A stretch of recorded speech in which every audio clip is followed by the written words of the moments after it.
Hey guys, so I had a friend ask about Shadowbox, so I'm gonna try to run through it real quick, and hopefully this is helpful.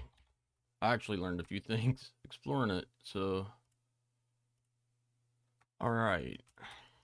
It's a really cool tool. It's kind of older, I think, and all this should be the same uh, in the latest version of ZBrush to my knowledge. 2023, whatever. I'm using 2022.0.8, which is the last uh, update to 2022, and so just FYI there. But basic functionality is so if you come up here, say you just loaded ZBrush up, it's gonna look like this. Okay, there we go. All right, so you're gonna open the geometry tab, but when you first open ZBrush up, you're probably gonna be only seeing this. So make sure you make it a poly mesh 3D, unless you have the star loading up or something else that you've loaded, like a Z tool file or something. But this is a primitive, so you got to make it a poly mesh 3D, and then you'll notice that you get a bunch of new options under this geometry tab. Let me close this mess. Okay.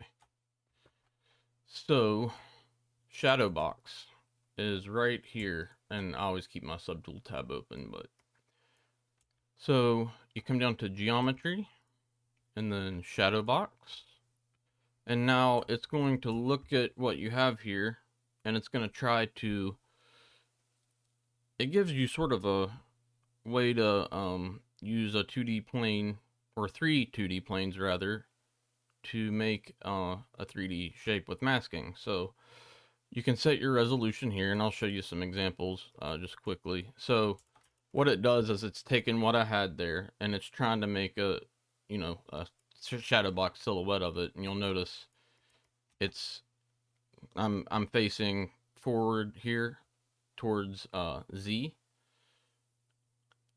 Is it Z in ZBrush? Yes, it is. So if you want to, you can either use the shape that you had, which it'll, you can modify it or whatever. Um, or you can just clear the mask, and it's gonna give you this. So what I like to do with this is activate symmetry and work in X for this plane and this plane. And then for this plane, I like to also work in, well, it depends on what I'm making, but if you want to work in symmetry on that plane, then you're going to want to turn Z symmetry on as well. Now you'll see that the shadow box is like it's dependent on the resolution setting before you activate it. So what happens is let me just draw a quick shape here. Say I draw a circle like that. Now I've only got masking on one of the planes. So you can do that just fine, and then unclick, and now you have your shape. And I don't know why it or how it does its poly grouping, but it actually gives you pretty clean topology, honestly. Like, it's all quads, which I didn't know that before. And your polish level here, like and also you can it's still the same subtool. So if I step back, you can go back, and I noticed something cool you can do. It doesn't really work with the resolution feature, but if you want to see what the polish looks like at 0, you can Control Shift Z, step forward, change your polish level, then go back, and I noticed it's applying it there. I don't know if that's intended, but we're gonna take advantage of this cool little hidden gem there.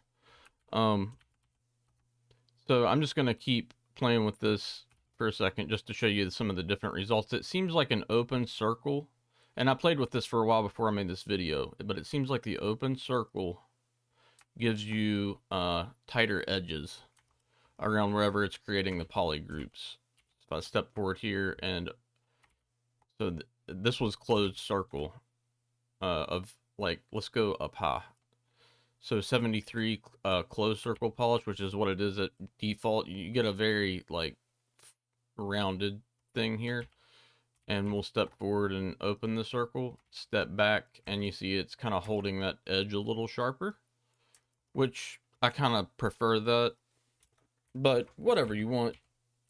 And that's also going to be dependent on the resolution, but like I said, that little changing the resolution doesn't really work with that little trick there. Anyways, sorry to get off on a tangent, but okay, so yeah, back to the shadow box. So let's you know, if you want really precise shapes with your masking, and you got to remember that. Okay, hold on. Well, let me do one thing at a time here. If you want precise shapes with your masking, you're going to want to crank the reso up. Okay. Because then, I mean, it just depends on your workflow. If you want a more dense mesh and like, because what it's doing is it's determining the resolution of the shadow box. That's why I have polyframe on, just so you can see. But on a more dense shadow box, you're going to get the ability to make a lot cleaner mask shapes. And I have mask lasso, so let me get the pen out. But this sort of allows you to just kind of, you know, sketch in 2D like you would, which is kind of awesome. Just you know, something also I think you can do. Can you turn transparency isn't gonna really. Yeah, I guess that works. Transparency with ghost off sort of lets you see the shape a little bit as you're working on it. That was interesting. Something. Oh, that's because I reactivated Shadowbox. So what happened there? The reason the bottom and the back are masked now, the bottom plane and the back, whenever you uncheck Shadowbox and recheck it, so when you uncheck Shadowbox, that's saying, okay, I'm done. I don't want the Shadowbox anymore. I want to move on, right? So when you hit it again, it's going to alter your mesh and assume that you want to make a new Shadowbox. So you know, I could hit that, I could keep hitting it, and you know, now I could change the resolution and hit it again, and now I'm gonna have like a lower resolution square here. So, but anyways, some cool stuff you can do with this. I actually didn't know how clean the geo it was. So what I prefer to do, and what I'm gonna do when I show this is,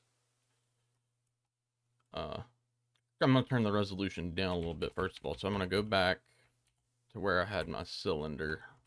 All right, and let's jump over here real quick. This is something I made just before making this video with Shadowbox, and then I used a little bit of ZModeler to clean it up with creasing, and then kind of projected this back from the history because it was not like, here, I'll show you. So this was the topology I got straight out of Shadowbox for the most part.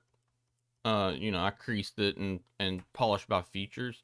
And if you want to know where this stuff is, I know I'm using a custom menu here, guys. So I will always try to, if I click on something here, I'm gonna try to show you where it is. So when I have my symmetry down here, but where you'll find it is transform tab, and then you can choose to work on X, Y, or Z right there. I just have it a custom menu. Thank you, Michael Pavlovich, for the awesome tutorials you have online. And anyways, so this, yeah, I was just stepping back here to show you what I made, and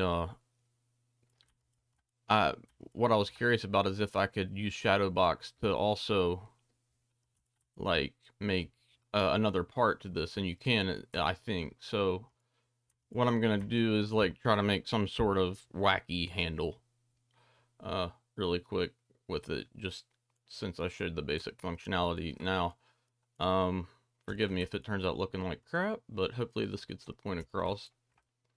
So I'm just gonna activate Shadowbox here, and I found that these settings were my favorite because when I pull my and it takes when I pull my mesh out of this, I want it to be low enough for me to be able to tweak it with either sculpting or ZModeler or whatnot, and still be low, um, so I can crease it or whatever that I would want to do. So anyways, let's get into it. Let's do this, and this is visible, but it's not affected.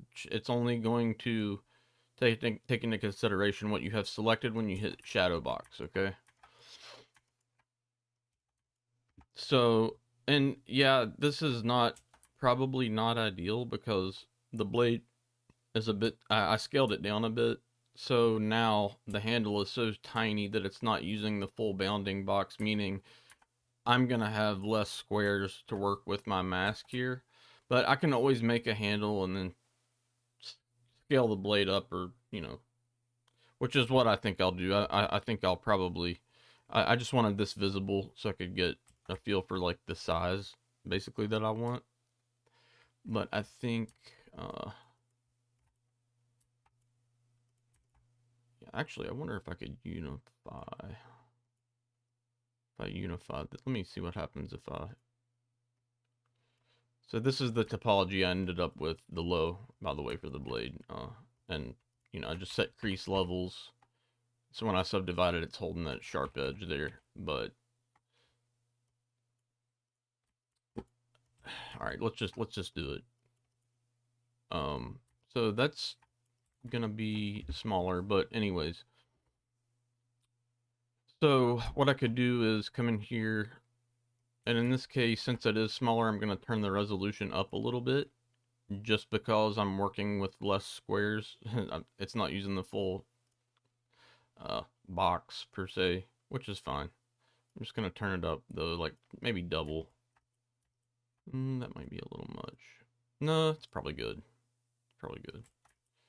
Okay, so how this works is wherever there's mask present, there's gonna be mesh.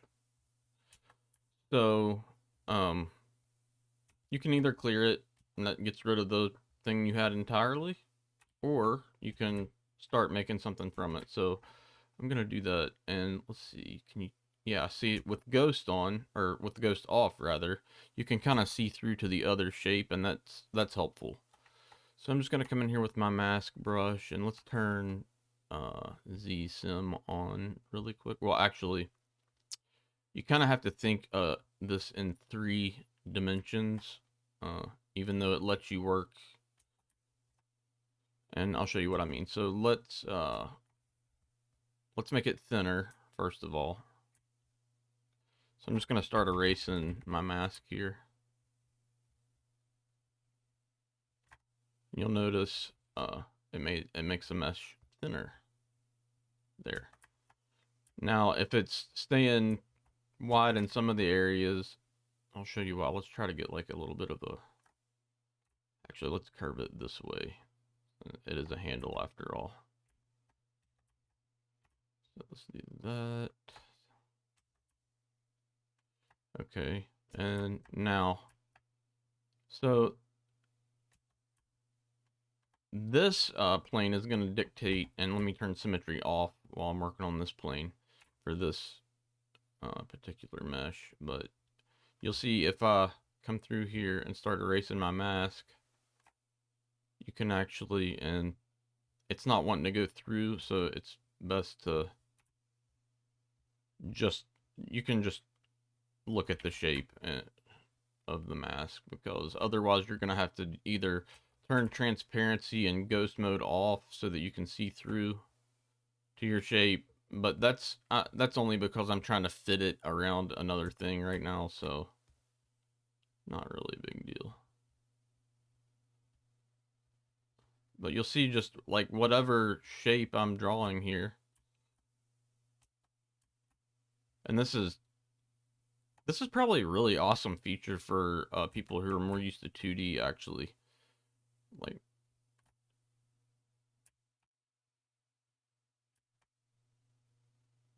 so now this bottom area, let's see what happens if I erase all of it. Actually, let me turn symmetry on so it's, even on both sides. So yeah, you'll see that start to erase some stuff. So when you only have two sides, it's going to use it. But if you have something down here, it's going to use it. So if you erase one plane completely, you can make something with just using two sides. And this is totally fine. That's actually kind of, I like the effect that gave me. But you know, you can come in here at the bottom and use a, for instance, you could mask the entire plane and then start erasing. And then you could have like a broken up handle just by erasing parts.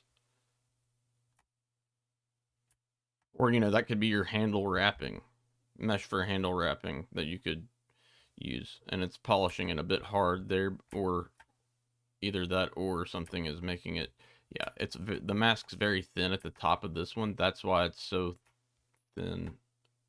Yeah. Yeah, and this. So if I were to make that a bit thicker, then you just have to play with it. And like, if you want it to be more precisely what you've drawn with your mask, you're going to want to crank the resolution up. And you don't want polish all the way down unless you want literally a Tetris voxelized, like, looking cube or something. But even a polish value of 1 pretty much gets rid of that. I'm not sure what it is by default. I think it might be 10. 100 is way... You can change the polish level on the fly, and then it won't take effect until you make a change. So, like, I'll come in here and unmask that, and hold on, let me actually completely unmask it. There we go. And see, now that my polish level is 71, see what it's doing here? Actually, I don't even know what it did right there, because I unmasked everything on accident. So let's go back to before. Yeah, but you can see it's taken this new, so I've gone back a bit, but it's taken this new polish level into consideration now. Whenever it changes, you're going to see the new polish level, and that's, I'm not sure what's happening there, why it just, I guess it's a mixture of the way it is making the mesh. And let's actually, okay, so with a fully masked bottom, that's interesting. Yeah, so it must, I guess if it's fully masked, then it's using the bottom plane just to fill in whatever was causing that weirdness there. I'm not a Shadowbox master. I have used it before, but I'm still learning new things as I play with it. This is really, it's actually really cool. I like it. So this is kind of a cool looking handle that fits the size. So let's go ahead and let's say we're happy with that. I'm not. I'm going to tweak it a little bit, but Shadowbox is done. So now I've clicked off Shadowbox, and hopefully you understand how to use that now. Just to go over it real quick one more time. Make a polymesh 3D. Click Shadowbox. And these are going to be the default settings here that you're seeing. So it is 10 and 128. So we'll just do one at default real quick. Now, as it starts, when you do that, it's going to start you out with the masking it needs to make the shape. And you can, it's kind of cool because you could make something and then see how Shadowbox tries to recreate it at a really high resolution. And then you can get a better idea of how it's using the masking to create the shape. So let's do that real quick, actually, because I'm curious. So if we take a polymesh 3D star, for instance, and Shadowbox it, say at like, let's go pretty dense.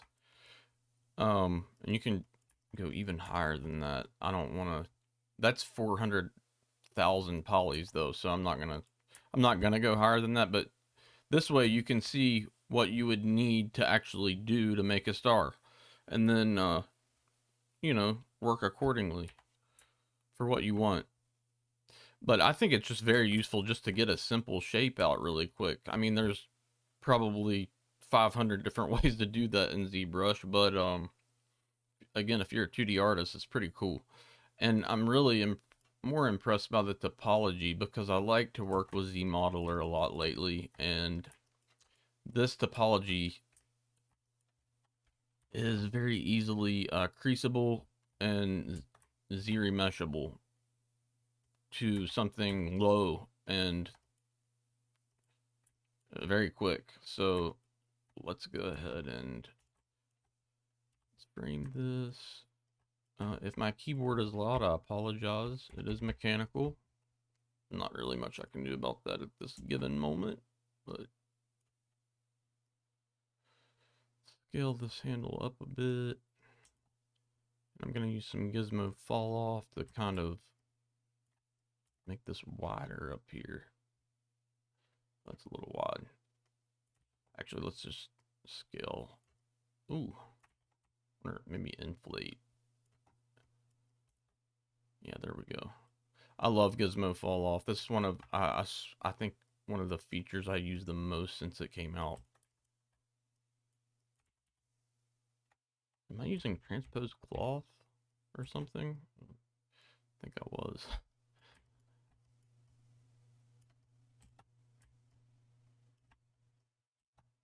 If you're, I'm gonna do a video on gizmo fall off, and I've done one before, but I rewatched it today and I was cringing at how long and strung out it was. So I'm gonna redo that. But let's come in here and just actually let's make use of the well the polygroups it gave us. Actually, we could make use of that like notches. So let's do that really quick. I'm just gonna shove those in. Get kind of like a cool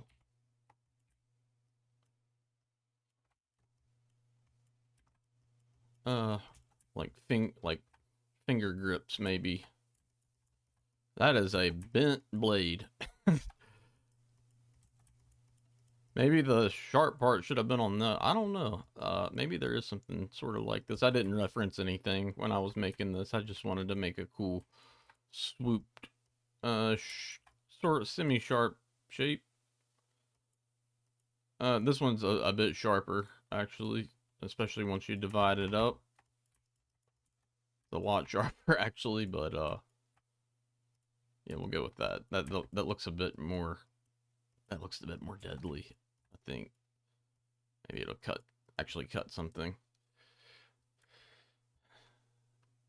But yeah, these finger notches actually that I didn't really expect that to work out so good. Uh, anyways, let's come in here and I'm just gonna do a quick crease polygroups. So where you can find that is under geometry, crease, crease PG, and it's gonna put a crease wherever there's a different polygroup on the model. There's tons of different ways to do that. And now I'm gonna come in here and see if I can't clean this thing up a little bit. I'm gonna crease it there. Maybe crease it here. It isn't gonna follow the whole, well, that's fine if it does that. It might actually be a happy accident. So let's poly. Whenever you crease, that's considered a feature. The polygroups themselves are considered a feature, and so is the crease. So polish by features, not symmetrical. Okay, just do a mirror and weld in that case. Let's polish by features. I'm not going to spend forever on this. I just wanted to demonstrate Shadowbox, but now I can divide it up and I kind of have a cool, you know, aside from the, I could go through and fix all of this, and I suppose I will really quick, because why not?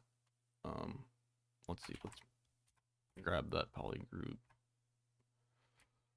and let's sort of even this handle out. Let's stop it about here. What I'm doing is I'm just giving this You know what? Let's do it like this.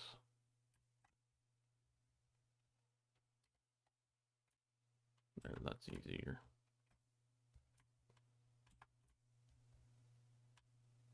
Z-Remesher rather gets a little bit wacky if you have creases and if you have different groups meeting in certain areas that aren't even, like this crease is most likely gonna give it trouble, but we'll see.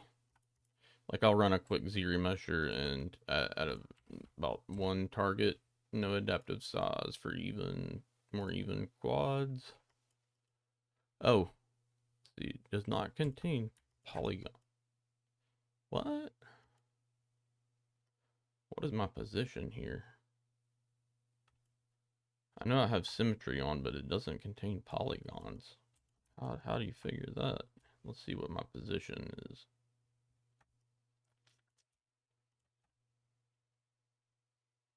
It's on the, I had Z turned on. That's why it was trying to remesh on the Z and the, that's actually not bad for a, I didn't even tell it to hold creases or anything. Sometimes if you have it like this though, it will give you a wonky result if you have the creases everywhere. Like, see how it's doing down there.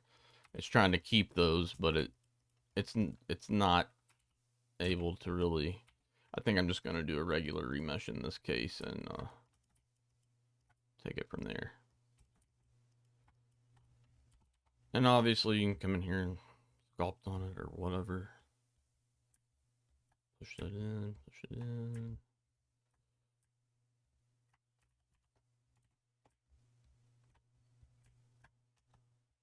Sculpt some cloth wrapping or whatever that looks cool. Back face mask on just so it doesn't go through. It's a pretty thin handle down here at the bottom. Just sculpting some quick cloth bands. Now, if I was actually doing this, I would probably separate them and make the bands a separate mesh, but just to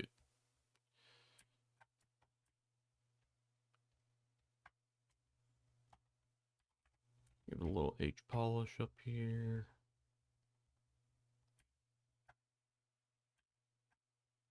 I didn't manually sculpt any of the blades, so had to have a little bit of fun, right? And now I'll probably drop it back down and get my gizmo back out with the fall off and kind of try to. I don't like that.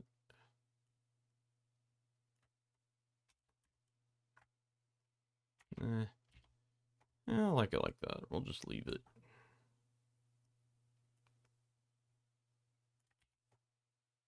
If anything, I think maybe.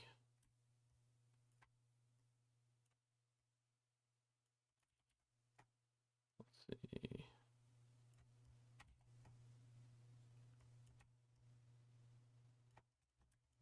If you hold, this is another thing, if you hold control, it tells you can clip in the direction. You can get some nice, really flat surfaces. Just be aware that it's clipping it. It's not cutting it clean. It's just pushing all the polygons down. It's smushing them into one another. So, but then you can come in and kind of smooth it out. So it's no big deal, and Z-Remesh will respect that. But yeah, that's Shadowbox, and you can get some really cool stuff. That's, like I said, the topology. I only Z-Remeshed this once, and it's now, I can crease this and Z-Remesh it again, come through, and it's gonna keep the folds in there in my topology and the creasing also, which I probably would redo that top part, but now when I subdivide, it's gonna have a nice little kind of edge there on it if I wanted to keep that. But anyway, there is a dagger handle for something that was made in a couple minutes. You could definitely do a better handle than that with Shadowbox, but right out of the gate probably with high resolution. But okay, I hope this helps.